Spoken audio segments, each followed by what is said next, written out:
Chris, Kevin McCarthy has another problem on his hands. He says that North Carolina Congressman Madison Cawthorn has lost his trust after Cawthorn alleged cocaine use and orgies happening here in Washington among D.C. leaders. I tried to ask Madison Cawthorn about that, and here's what happened. Congressman, you got a second? Just want to ask you about the meeting with Leader McCarthy. Jim, I got to get the vote. Apologize. He said what you said was not true about the cocaine and the orgies. What's that? Gotta go to the Any chance we get a quick comment here at the crosswalk? You have to go through Luke Law. What's that? Just contact our Vice Secretary, Luke Law.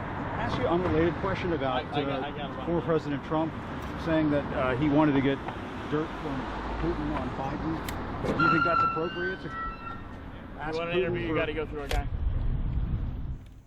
We did reach out to Madison Cawthorn's office. We did not hear back. But what strikes me is that McCarthy gets upset about this, but has no problem with going down to Mar-a-Lago, meeting with Trump after the insurrection. I mean, what about the orgy of violence on January 6th? What about the nonstop lying from Trump about the election? Aren't those the lines that he should be worried about, Chris? Well, I think the people, all the people we're talking about here have something in common, which is they are desperate to be famous and they are desperate to be in power. It matters an enormous amount to them. And I think in Madison Cawthorn's case, look, he's has been an unserious member. And Palin would join a whole group of backbenchers who never accomplish anything, who in both parties, who don't do anything, but they can be famous. If you can be in the House, you can generate outrage, you can generate contributions, you can generate hot garbage that you can bring around yourself to make yourself more famous. Madison Cawthorn, I pray to God, given the appearance of many of the members of Congress, that he was lying about the orgy, the cocaine-fueled orgies. I hope this is not true.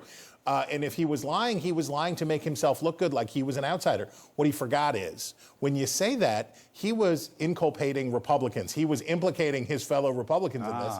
And they said, well, Madison, you can say anything you want about the election being stolen. You can say anything you want about whatever kind of flummery you want. But you can't intimate that there are drug-fueled sex parties going on among Republican congressmen, because that makes us look bad and could jeopardize the 2022 election. Yeah, that doesn't sell back home. No. In April, this week, and I tried to ask Madison Cawthorn about this. He didn't answer this question either. But this week, Trump brazenly asked Putin to release dirt on Biden's family. And we have heard something like this before. Let's watch. Russia, if you're listening, I hope you're able to find the 30,000 emails that are missing. We had a perfect phone call with the president of Ukraine.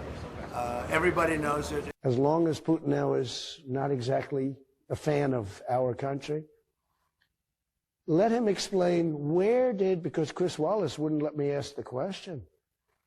Why did the mayor of Moscow's wife give the Bidens, both of them, $3.5 million for them? That's a lot of money. I would think Putin would know the answer to that. I think he should release it. I mean, April, Trump asked for the Russians' help with Hillary Clinton's emails back in 2016. He tried to do it with the Ukrainians, got impeached for it. We just showed some of that video there. He's never going to stop doing this, is he?